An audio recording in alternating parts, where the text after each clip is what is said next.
అందరూ కూడా వారికి హృదయపూర్వకంగా శుభవందనాలు తెలుద్దాం. ఒకసారి మనందరం కూడా చెప్పకూడదు.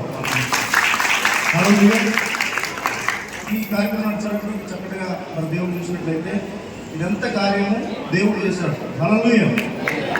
ఎవరు నమ్ముతారు? నమ్ముతారు నిజంగా. ఈ కార్యము ఎవరు చేశారు? దేవుడు లేకుండా మనం చేయలేం. దేవుడు చేశాడు. హల్లెలూయా. మనం మధ్యవర్తులం, ఆయన ఉన్నాడు, మనం ఆయన వెంట వెళ్తున్నాం అంతే. ఆయన లేకుండా మనం వెళ్ళాం. హల్లెలూయా.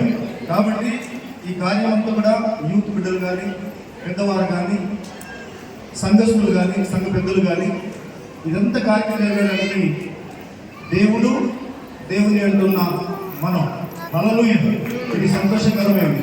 కాబట్టి గత రాత్రిలో చూసినట్లయితే ఈ ప్రయాసం అంతా కూడా అందరూ టిఫిన్ పెట్టాలనుకున్నారు, కానీ ఆ కార్యక్రమం కాకుండా మిమ్మల్ని ఉంచిన వాళ్ళు మన శాంతప్ప ఎంతో కష్టపడుతూ ఉంటాడు. పెద్ద మనిషిగా మన రాజప్ప ఉన్నాడు, ఉల్లప్ప గారు ఉన్నారు.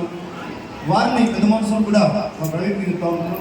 పెద్ద మనుషులు మీరు మళ్ళీ సహకరించిన వాళ్ళకి నేను హృదయపూర్వకంగా ఉండాలని చెప్తా ఉన్నాను. పెద్ద మనుషులు మీరు ముందుకు తీసుకెళ్ళండి. మరి ఏదైనా ఒక కార్యం చేస్తారు. రాత్రి చూశారు కదా, రాత్రి అంతా నిద్రపోలేం. కాబట్టి ఇదంతా కూడా మీరు ప్రార్థన చేయండి. ఆర్మపురం గిరిజన భాష ఫెలోషిప్ కానీ, యూత్ ఫెలోషిప్ కానీ, మనం ఈ విధంగా కూడా అనేకమైన కార్యాలు చేసుకుంటా మనం ముందుకు వెళ్దాం. ఎక్కడో వెళ్ళడం కాకుండా మన దాంట్లో అదేమంటారు, చంకల పిల్ల పెట్టుకున్నట్టు ఊరంతా ఎదిగారంట. ఎక్కడ పిల్ల ఎక్కడుందంట, చంకలు ఉందంట. మా పిల్లలు ఎత్తుకున్నాం అంట. ఇంత కార్యం చేస్తుంటే మనం ఎక్కడెక్కడో కన్నా దేవుడు అందించాడు మనకి. హల్లెలూయా. కాబట్టి పేరు మీ అందరికీ వందనాలు చెప్తా ఉన్నాను.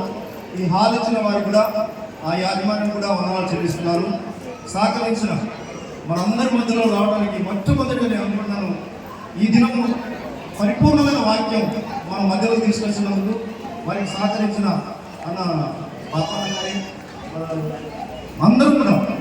వారందరూ కూడా దేవుడు వారి కుటుంబాలు, వారి పరిచర్య, వారి ఉద్యోగ వ్యాపారాలు, వారి పిల్లల చదువులో అన్ని విధాలుగా దేవుడు తోడుండాలని మా హృదయపూర్వకంగా మనవి చేసుకుంటూ ఈ నాకు ఇచ్చిన అవకాశాన్ని బట్టి మళ్ళొకసారి కూడా యూత్ పిల్లలు కూడా నా హృదయపూర్వకంగా వందనాలు చెల్లిస్తూ ఉన్నాను.